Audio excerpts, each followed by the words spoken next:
तीसरे बड़ी सभा में पूरल यार मानवा छठी माई दिहली गोदी में ललानवा।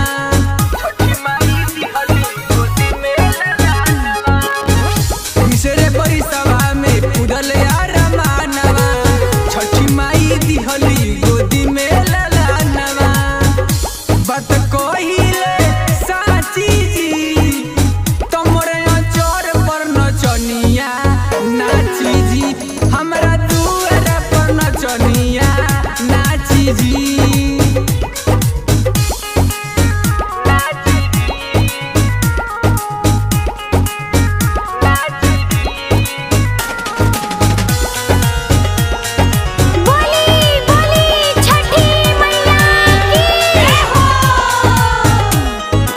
छठी माई दिहली एक गो बारदानवा पूर गइली सैया सहारा सबानवा।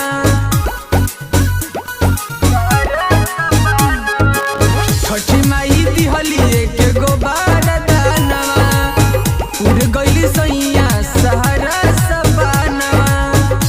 छठी माई के घाट कोसी भरवाई बजी मोरे अचर पर नचनिया नाची जी हमरा दुआरा पर नचनिया नाची जी।